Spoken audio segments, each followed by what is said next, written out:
Assalamualaikum warahmatullahi wabarakatuh.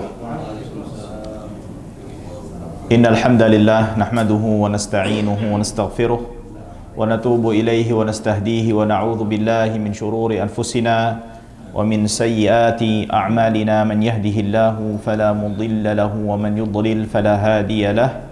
Asyhadu an la ilaha illallah wahdahu la syarika lah wa asyhadu anna sayyidana wa nabiyyana Muhammadan abduhu wa rasuluh. Allahumma salli wa sallim ala abdika wa rasulika Muhammadin wa ala alihi wa sahbihi wa man tabi'ahum bi ihsanin ila yaumiddin. Qala Allah subhanahu wa ta'ala ya ayyuhalladzina amanu taqullaha haqqa tuqatih wa la tamutunna illa wa antum muslimun.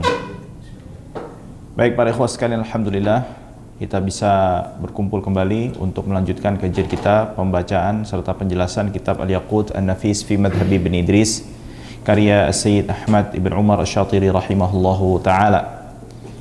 Kita saat ini masih berada di pembahasan seputar sholat berjamaah, dan kita telah memasuki fasal yang diberi judul oleh, atau pembahasan yang diberi judul oleh penulis rahimahullahu ta'ala, syurutul jamaah, syarat-syarat sholat jamaah.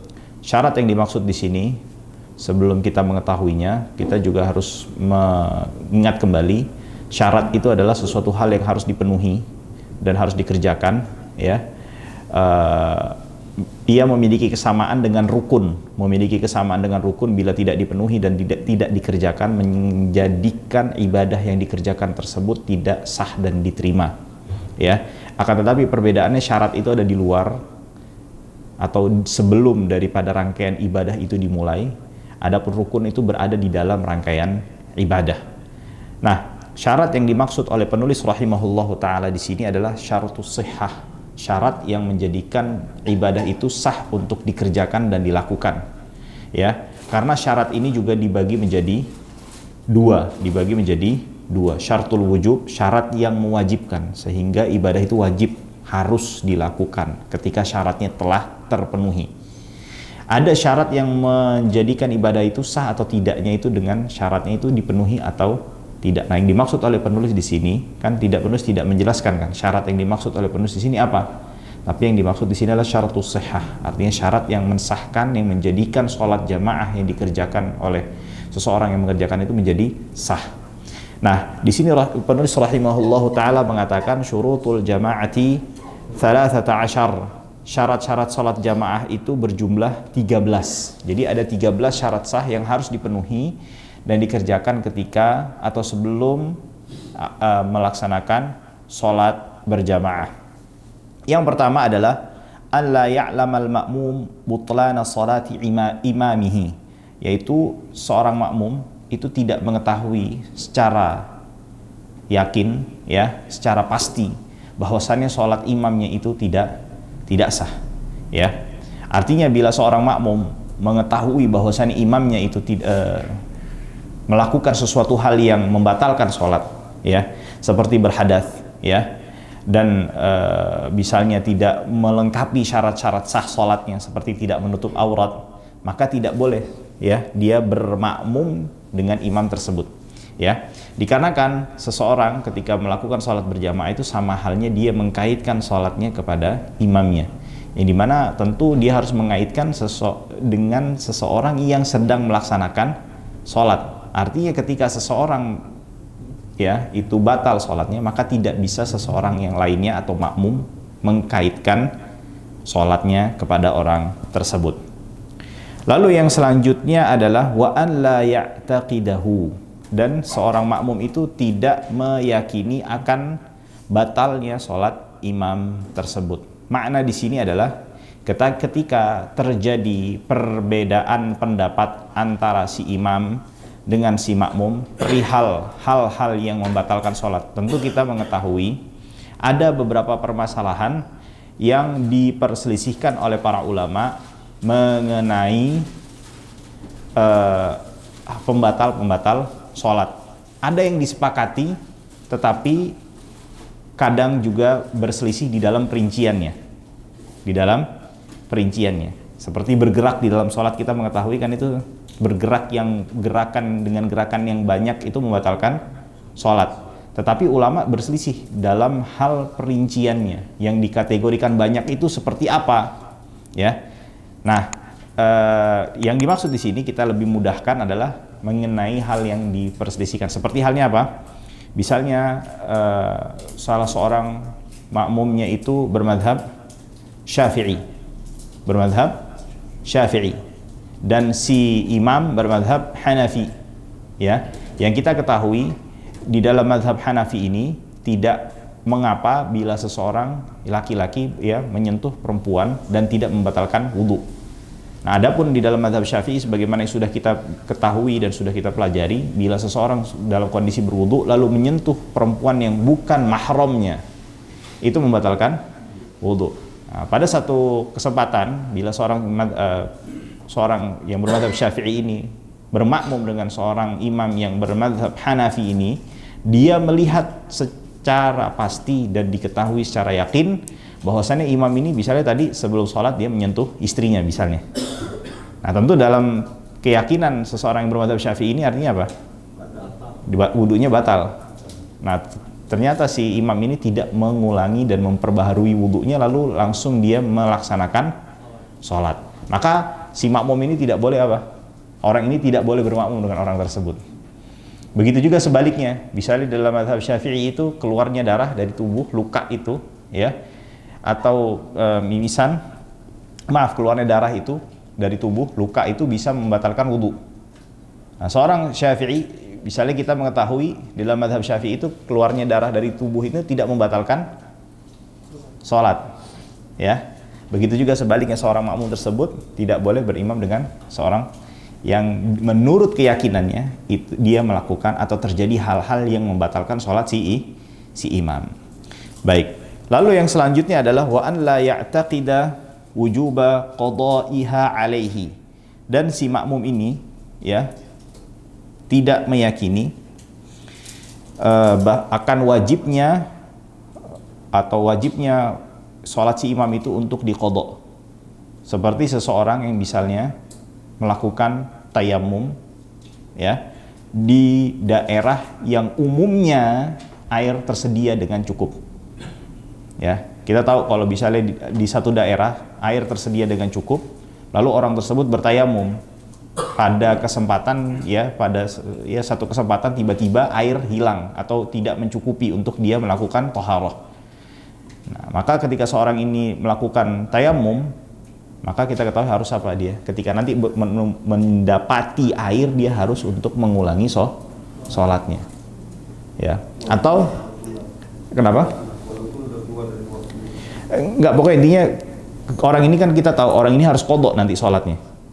Sholatnya harus diqadha. Maka itu tidak boleh untuk apa? Nah, terus juga seperti seseorang yang sholat di kendaraan. Seperti seorang yang sholat di kendaraan. Di kendaraan itu kita ketahui, misalnya dia sholat di atas tempat duduknya, ya, dan menghadap ke arah apa? Ke arah perjalanan yang dimana tidak menghadap atau mengarah ke arah kiblat, ya. Nah, itu dia diharuskan untuk mengqadha dan tidak boleh berjamaah. Karena kenapa? Seorang imam ini hakikatnya tidak sah, tidak sah. Cuman dia diharuskan sholat untuk apa? Sebagai bentuk penghormatan kepada perintah Allah Subhanahu wa Ta'ala untuk melaksanakan sholat ketika waktunya telah tiba. Bisa dipahami ya? Jadi dia nggak mampu untuk melaksanakan sholat secara sempurna di kala itu, maka dia tetap melakukan semampunya. Akan tetapi ketidakmampuan dia dalam beberapa kondisi itu bukan menjadi sebuah alasan untuk dia tidak mengqadha nanti ketika kemampuan itu sudah didapatinya. Bisa dipahami ya? Nah, itu dia. Lalu yang selanjutnya adalah wa an la yakunal imamu makmuman. Tidak boleh seseorang makmum itu bermakmum dengan makmum. Seorang imam bermakmum dengan seorang makmum bermakmum dengan makmum yang lain. Karena kenapa? Posisinya dia sedang menggantungkan sholatnya mengikuti sholat. Seseorang yang menjadi pengikut tidak bisa untuk diikuti. Ya, begitu juga dalam kondisi syak. Dalam kondisi apa? Syak. Artinya ini kita nggak tahu ini siapa yang jadi imam, siapa yang jadi atau siapa yang jadi imam. Misalnya kita mendapati ada dua orang sedang sholat. tampak beriringan atau seperti berjamaah. Lalu kita nggak tahu nih, tidak bisa memastikan mana yang imam, mana yang makmum. Dikala itu juga tidak boleh kita mengikuti orang yang kita syak, kita tidak mengetahui secara yakin bahwasannya dia sebagai apa? Seorang imam. Lalu yang selanjutnya adalah wa an la yakuna ummiyan. Nah, tidak boleh seorang yang fasih, pandai membaca suratul Fatihah bermakmum dengan seseorang yang tidak pandai membaca suratul Fatihah. Ya, maksudnya di sini adalah apa? Seperti seseorang yang arat. Arat itu apa? Memasukkan huruf yang bukan tempatnya. Ada kita kenal namanya idgham, ya, idgham. Seperti misalnya ketika seseorang membaca mustaqim, dia baca muttaqim. Sin dengan ta itu bukan huruf idgham. Kan mim ba'di. Min kan min, mim, nun, ba. Tapi dibaca mim. Jadi mim, ada mim lagi. Itu kan dimasukkan antara ba dengan ba, nun dengan ba-nya dimasukkan sehingga dibaca dengan mim. Itu yang namanya idgham. Nah, arat ini adalah seseorang yang mengidgham bukan di tempat idgham. Kan bisa begini nih. Tadi yang spidolnya nggak ada.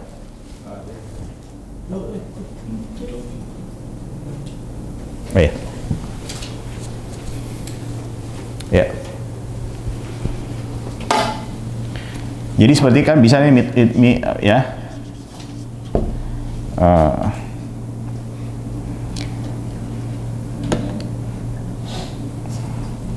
Mim ba'di apa? Maaf. Dari klub ya. Mustaqim. Ya, ini kan dibaca mustaqim. Sin, taknya jelas kan? Dengan tak. Tapi dia baca begini. Dengan tasydid, muttaqim. Artinya digabungkan antara sin dengan tak. Itu juga tidak boleh. Atau dia seperti seseorang yang al-thagh. Al-thagh itu apa? Orang yang mengganti huruf. Misalnya alhamdu. Ya dia baca alhamdu. Yang dimana alhamdu ini artinya segala puji. Kalau alhamdu artinya apa? Kebinasaan, kehancuran. Jadi nggak boleh tuh kalau imamnya apa? Seperti itu kondisinya, dia tidak boleh ikuti. Karena kenapa? Karena posisi seorang imam itu untuk apa? Tujuannya diantaranya adalah untuk menanggung sholat si makmum. Orang yang menanggung ini orang yang punya sholatnya bagus, ya kan? Kalau ditanggung sama orang yang sholatnya bermasalah, gimana mau nanggung? Itu diantara dalil apa? Dalil para ulama yang mengatakan bahwasannya, ya, seseorang tidak boleh sholat dengan seseorang yang dalam kondisi ummi, ya. Nah, ini kita berbicara dengan apa? Berbicara antara orang yang bisa pandai membaca suratul Fatihahnya. Jadi dia pandai Fatihahnya, imamnya tidak pandai. Tapi kalau kondisinya misalnya si imam makmumnya juga nggak pandai suratul Fatihah, imamnya juga nggak pandai suratul Fatihah. Jadi kita udah tahu nih. Kondisi pertama, makmumnya bagus baca suratul Fatihahnya. Imamnya kagak bagus. Sekarang posisinya sama-sama nggak pandai. Sama-sama tidak pandai. Makmum baru menjadi sah ketika bermakmum dengan kondisi orang yang ummi ketika kesalahannya sama. Kesalahannya sama. Ya. Nah, lalu yang ketiga, kalau kesalahannya tidak sama, tidak boleh. Masing-masing harus menanggung kesalahannya masing-masing. Jelas ya? Nah, itu dia. Nah, lalu bagaimana sholat orang yang ummi ini? Ya, sholat orang yang ummi ini. Ya, kata para fuqaha Syafi'iyah, ya, kalau dia punya kemampuan dan kesempatan untuk belajar, lalu dia nggak belajar suratul Fatihah secara baik, ya, maka sholatnya tidak sah. Di sini kesalahannya bukan kesalahan yang khafi, ya, kesalahan yang jali, yang terlihat jelas atau terdengar jelas ya. Kita semua insya Allah kalau kita baca nih di hadapan syekh yang memiliki sanad, insya Allah salah semua kita. Tapi maksudnya kesalahan di sini kesalahan yang sangat fatal gitu. Jadi kesalahan dalam pembacaan Al-Quran itu ada jelas, ada khafi, ada jali. Nah, yang dimaksud di sini adalah kesalahannya kesalahan yang jali, ya. Nah, adapun bila kesalahan ini kita berbicara kesalahannya pada suratul Fatihah. Lalu bagaimana kalau yang salahnya di surat selain Al-Fatihah? Artinya Al-Fatihah dia bagus, nggak ada masalah. Tapi surat-surat yang lain dia salah membaca. Nah, kata para ulama, hukumnya makruh sholat di belakang orang yang seperti itu. Nah, maka dari itu para fuqaha mengatakan, para ulama mengatakan, orang yang menjadi imam itu adalah seorang yang faqih dan qari. Faqih dan qari. Makna qari di sini apa? Bukan banyak hafalan ya, enggak. Tapi dia bacaannya bagus, baik. Jelas ya? Itu dia. Nah, lalu yang selanjutnya adalah wa an la yaqtadiyadz dzakaru awil khuntha bimra'atin aw khuntha. Nah, ini agak pelik nih, karena ini gaya fuqaha dulu, menurut kedokteran sekarang ini nggak ada. Jadi tidak bermakmum seorang laki-laki atau khuntha dengan perempuan ataupun khuntha. Nah, sebelum ke situ kita jelaskan dulu khuntha itu apa. Jadi begini, para fuqaha punya kebiasaan itu mengembangkan masalah walaupun masalah yang dibicarakan itu belum ada di zamannya. Belum ada di zamannya. Seperti contoh, para fuqaha itu kan mengatakan bahwasannya jarak safar yang memperbolehkan seseorang untuk mengqashar sholatnya itu adalah 2 marhalah yang sama dengan kurang lebih sekitar 80 sampai 85 km. Yang dimana umumnya jarak tersebut ditempuh dalam 2 hari perjalanan di zaman dulu. 2 hari perjalanan. Kalau kita berapa lama? Paling 1 jam, 2 jam mungkin ya. Ya, kurang lebih sekitar atau 3 jam. Nah, lalu para fuqaha itu mengatakan, kalau misalnya nanti ada seorang wali, ya kan, wali kadang dikasih karomah atau bukan orang siapapun, dikasih kharqul adah, bisa melakukan sesuatu yang di luar daripada batas kebiasaan orang di zamannya, yang secara khusus yang dibicarakan di sini apa? Kalau dia bisa menempuh perjalanan 85 km tersebut dalam waktu sekejap. Misalnya dalam 1 menit aja dia bisa langsung 85 km. Nah, apakah tetap dia diperbolehkan untuk melakukan qashar sholat dan menjamak sholat? Bisa dipahami ya? Nah, artinya di zaman itu fuqaha sudah membahas yang di zaman para fuqaha ketika membahas itu nggak ada orang secara umum, nggak ada orang yang bisa seperti itu. Tetapi subhanallah, pembahasan mereka itu ternyata didapati kapan? Di zaman kita saat ini. Jelas ya? Nah, itu dia. Nah, seperti halnya juga para fuqaha itu berspekulasi kalau nanti khawatirnya nanti di kemudian hari akan muncul sebuah fenomena kelahiran seseorang memiliki 2 alat kelamin secara bersamaan dan berfungsi dengan sempurna kedua-duanya. Jadi dia punya alat kelamin laki-laki, punya alat kelamin perempuan, dan berfungsi secara sempurna kedua-duanya. Nah, itu kan kita nggak bisa identifikasi kan? Kita kan mengidentifikasi seorang laki-laki dengan perempuan diantaranya itu paling gampang dengan apa? Melihat alat kelaminnya, betul kan? Nah, sedangkan alat kelamin itu ada yang alat kelamin khusus untuk laki-laki, ada alat kelamin khusus perempuan. Nah, para fuqaha itu langsung seperti mengembangkan masalah. Lalu bagaimana kalau nanti kemudian hari ada kondisi seperti itu, fenomena seperti itu?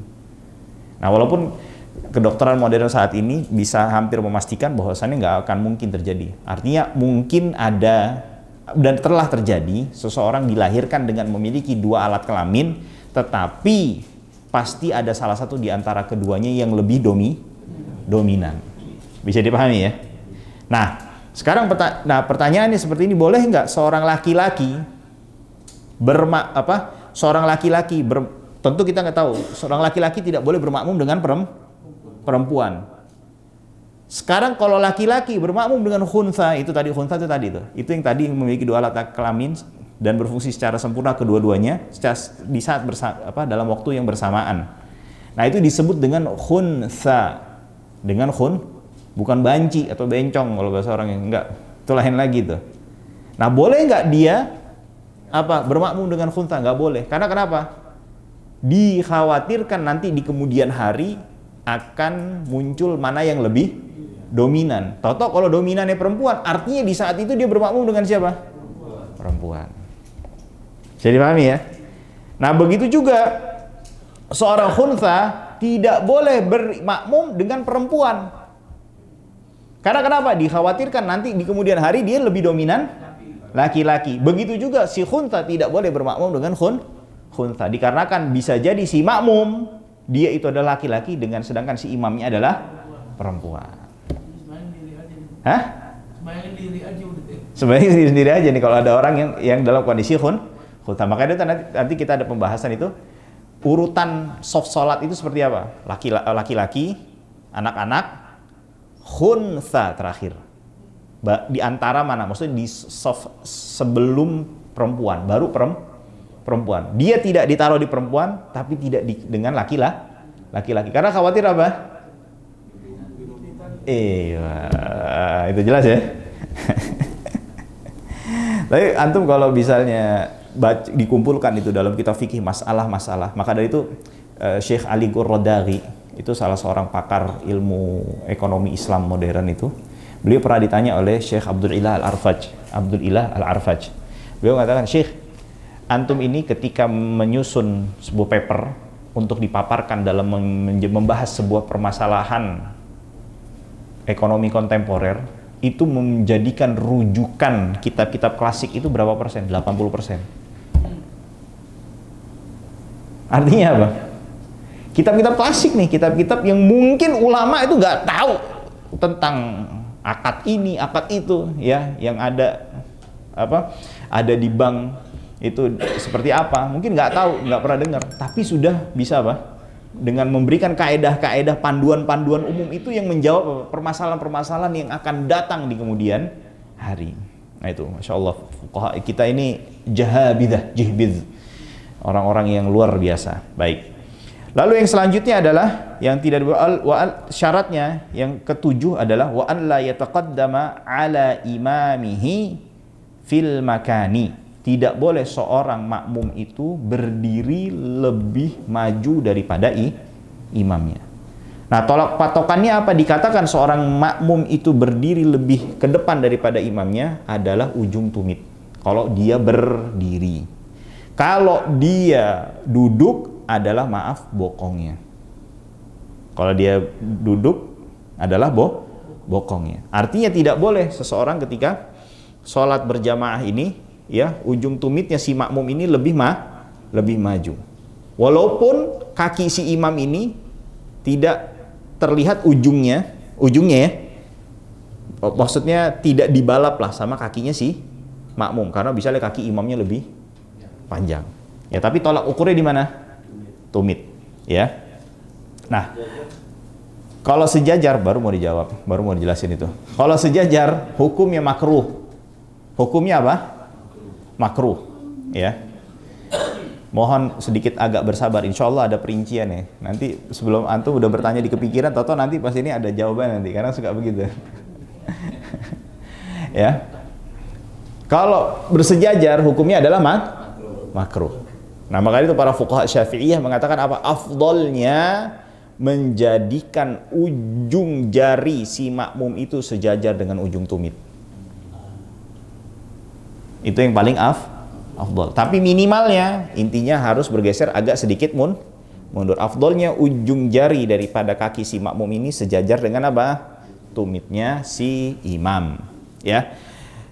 Dalilnya mana? Dalilnya diantaranya sabda Nabi Muhammad sallallahu alaihi wasallam, innama ju'ilal imamu liyu'tamma bihi. Dijadikan imam ini untuk diikuti. Yang namanya seseorang mengikuti orang lain, artinya orang yang diikuti itu akan ada posisinya di mana? Lebih maju orang yang mengikuti. Ya. Akan tetapi boleh dalam beberapa kondisi seorang makmum itu berdiri jauh lebih ke depan daripada imamnya. Dalam dua kondisi. Pertama, dalam kondisi ketika sholat di saat peperangan sedang berkecamuk. Jadi ketika udah saling menyerang antara musuh ya dengan kelompok kita, itu boleh tuh. Tetap boleh sholat berjamaah, tapi posisinya juga apa? Si makmum juga boleh lebih di depan daripada si imam. Makmum lebih di depan daripada si imam. Dan yang kedua adalah di Ka'bah. Ketika sholat di Masjidil Haram. Tapi maksudnya apa? Di bagian atau di sisi yang imam bukan di sisi imam sholat. Jadi misalnya kita tahu misalnya ini Masjidil Haram ya, apa Ka'bah. Misalnya si imam sholatnya di sini. Ya. Maaf. Imam sholatnya di sini, ya, maka boleh si makmum itu untuk di sisi yang ini, itu posisinya jauh lebih dekat daripada si imam. Misalnya imam ini posisinya 3 meter daripada dinding Ka'bah. Nah boleh si makmum yang di sisi ini berada 1 meter atau 2 meter, 1,5 meter, intinya lebih dekat daripada si imam. Nah tidak boleh di mana yang di sisi imam menghadap, itu nggak boleh. Jelas ya? Nah baik. Nah juga dalilnya diantaranya apa? Dalilnya yang dituliskan oleh penulis di sini adalah saat peperangan aja. Tapi ada permasalahan lain yang di mana makmum boleh lebih di depan daripada imam. Ya, di antara dalil yang lain adalah ketika Abdullah bin Abbas radhiyallahu taala anhuma bermalam di rumah Rasulullah sallallahu alaihi wasallam. Karena salah satu istri Rasulullah namanya Maimunah. Maimunah itu khalahnya Abdullah bin Abbas. Ya. Rasulullah adalah siapa? Sepupunya Nabi Muhammad sallallahu alaihi wasallam. Jadi nggak ada masalah, ya. Karena tidur di rumah khalahnya. Jadi Rasulullah tidur di satu pembaringan. Abdullah bin Abbas itu tidurnya di mana? Di bagian kakinya. Nah, ketika Rasulullah sallallahu alaihi wasallam terbangun lalu melakukan sholat malam, Abdullah bin Abbas ikut sholat malam bersama Nabi Muhammad Sallallahu Alaihi Wasallam. Nah, pertama beliau sholatnya di sebelah kiri, lalu dijewer sama Nabi Muhammad, diarahkan untuk berdiri di sebelah kanan. Pertama sejajar, lalu setelah itu Abdullah bin Abbas mundur sedikit. Ya, mundur sedikit. Setelah Rasulullah selesai, beliau bertanya kepada Abdullah bin Abbas, kenapa engkau mundur? Ini di riwayat Ahmad seperti ini, yang mundurnya itu. Di riwayat Bukhari tidak, sepanjang pengetahuan Anda tidak ada di riwayat Bukhari. Kenapa engkau mundur? Kata Abdullah bin Abbas, apakah ada orang yang pantas untuk sholat sejajar dengan Nabi Muhammad sallallahu alaihi wasallam? Nah, lalu Rasulullah sallallahu alaihi wasallam itu tersenyum dan mengizinkan, memperbolehkan ya apa yang dilakukan oleh Abdullah bin Abbas. Lalu pertanyaannya apa bukan khususiat Rasulullah? Enggak. Karena kenapa? Posisinya saat itu sedang menjelaskan syariat. Yang dimana syariat ini berlaku untuk siapa? Semuanya. Jelas ya? Nah, itu namanya wajhul istidlal. Itu diingat-ingat. Jadi jangan bukan bawa dalil doang. Ya. Baik. Lalu yang selanjutnya adalah wa an ya'laman tiqalati imamih. Dia harus mengetahui perpindahan imam, baik secara langsung maupun tidak langsung. Makna tidak langsung di sini seperti apa? Baik dengan mendengarkan muballigh. Tahu muballigh ya? Kita tahu kalau misalnya di zaman dulu sebelum ada alat pengeras suara itu suka ada yang ketika imam takbir Allahu Akbar kayak gitu tuh. Nah, itu namanya muballigh. Atau dengan melihat sebagian soft. Ya, jadi softnya dia tidak melihat imam secara langsung, tetapi dengan mengetahui bahwasannya soft di depannya itu sudah mulai ruku, berarti imamnya sudah ruku. Jadi dia mengetahui ruku imamnya itu bukan melihat secara langsung kepada imamnya, tetapi lewat perantara makmumnya. Lalu yang selanjutnya adalah wa an yajtami'a fi masjidin. Ya. Dia berkumpul di dalam masjid. Nah, yang dikategorikan masjid itu apa? Jadi gini nih, secara umum masjid tuh bangunannya begini nih. Secara simpelnya ya.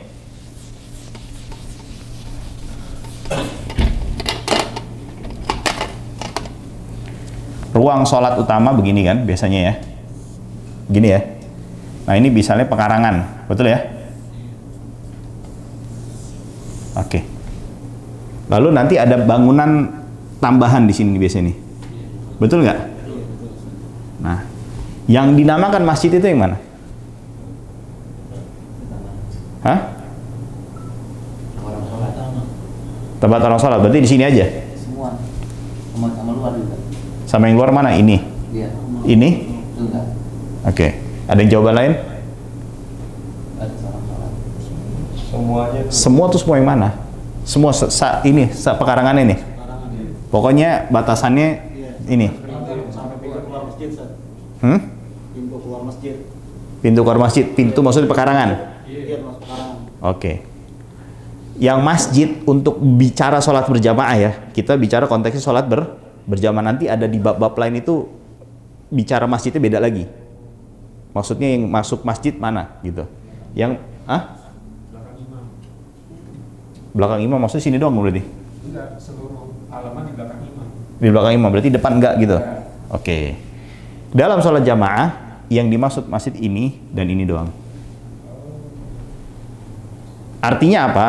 Artinya, si makmum ini boleh sholat di mana saja selama masih di dalam masjid dengan satu syarat, selama tidak ada sesuatu yang menghalanginya untuk bisa mendekati imam. Misalnya di sini ada pintu terkunci, misalnya pintu terkunci. Dia sholat di sini nih, kan ada tembok nih. Dia nggak boleh sholat di situ. Karena kenapa? Itu menghalangi imamnya. Tapi kalau hanya sekedar tertutup, mungkin dibuka nggak?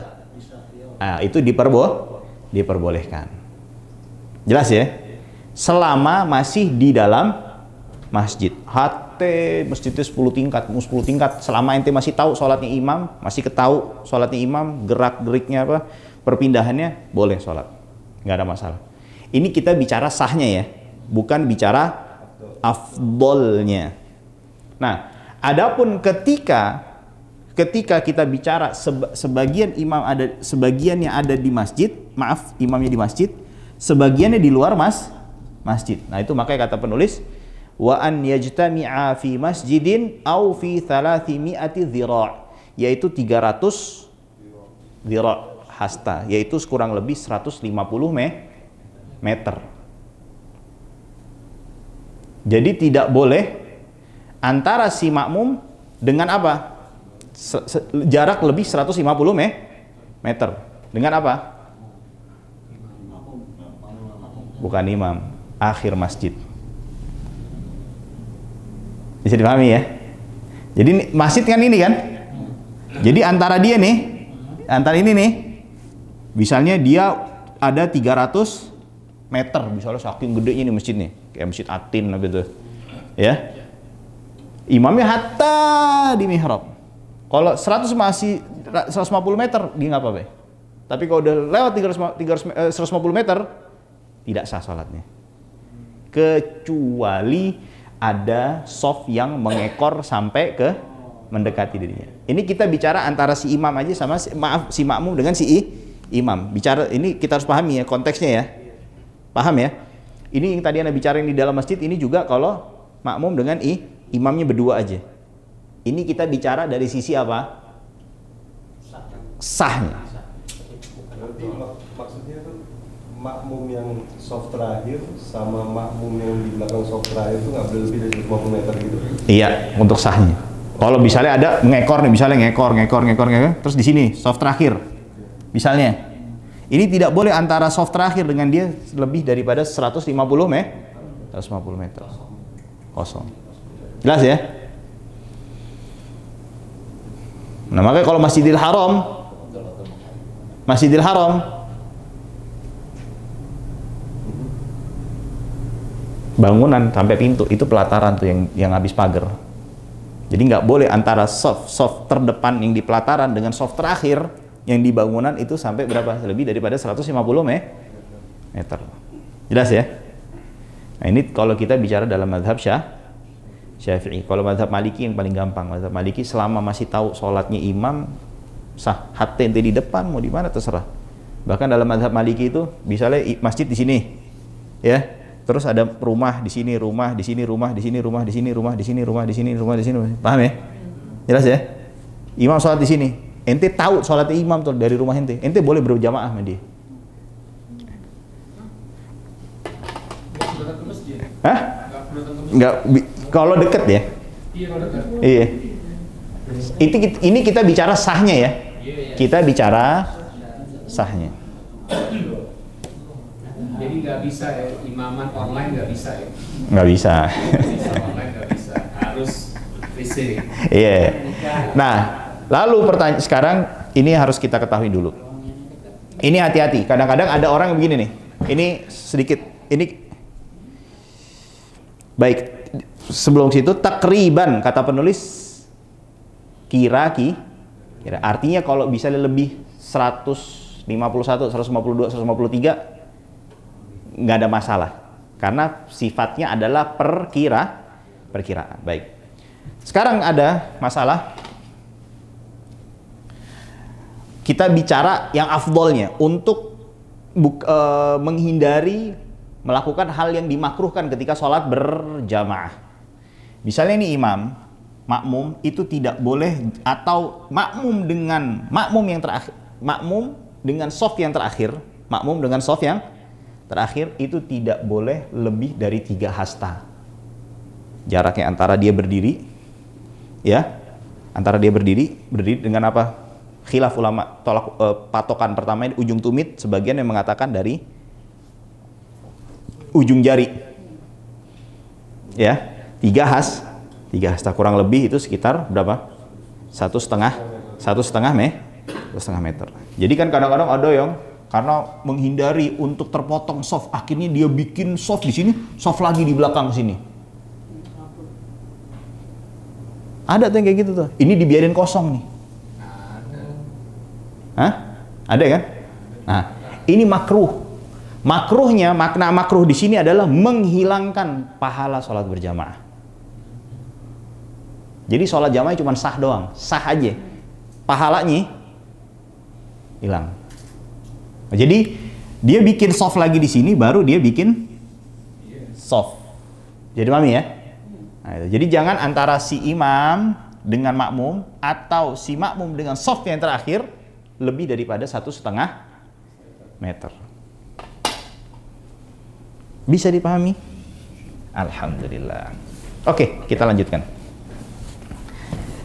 Wa an yanwiyal makmum. Si makmum ini harus apa? Berniat al-jamaah au nahwaha, atau yang semisal. Artinya untuk sah, seorang makmum itu harus berniat, ya, sholat jamaah. Ini untuk kita bicara sahnya sholat jamaah. Tapi si imam tidak disyaratkan, tidak diharuskan untuk menghadirkan niat sholat berjamaah. Mengapa demikian? Karena yang dinamakan sholat berjamaah itu adalah ketika ada orang lain yang mentautkan sholat dirinya dengan orang yang ada di depannya, bukan seseorang berniat menjadi seorang apa? Imam.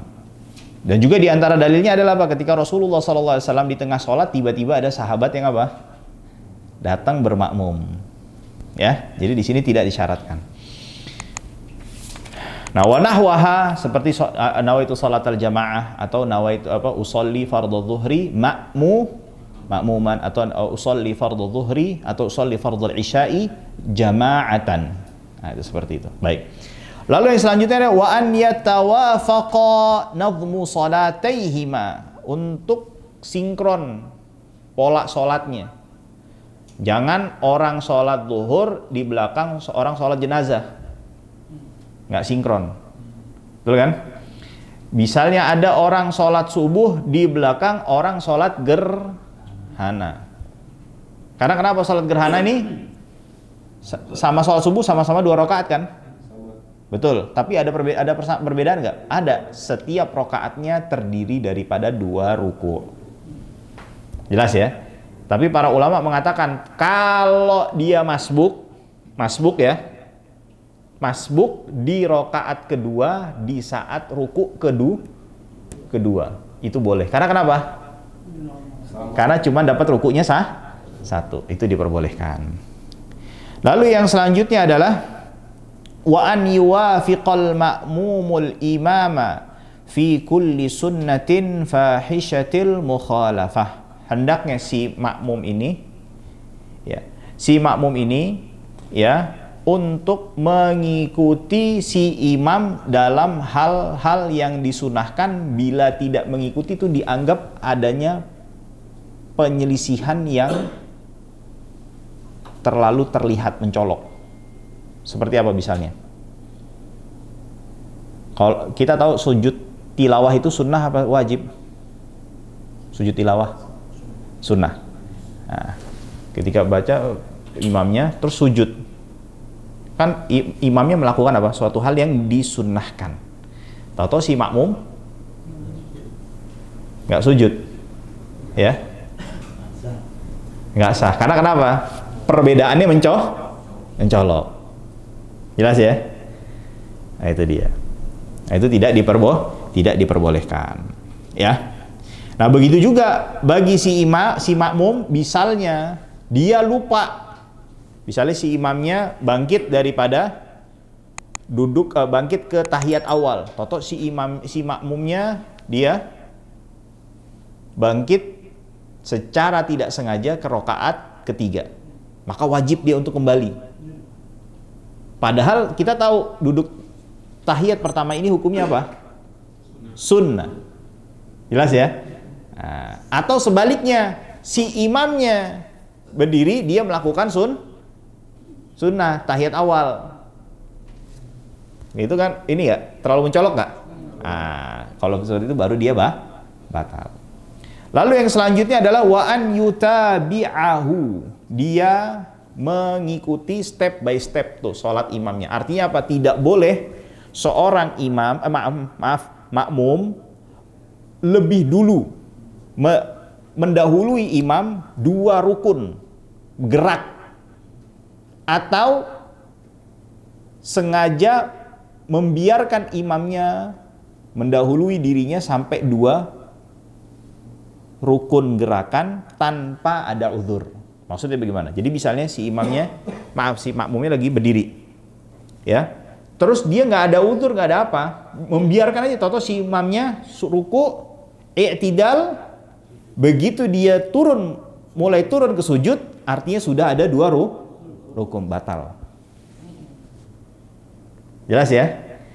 Atau misalnya si makmumnya buru-buru, tanpa dia niat mufarokoh, toto dia ruku, i'tidal, sujud. Berarti dia mendahului 2 rukun.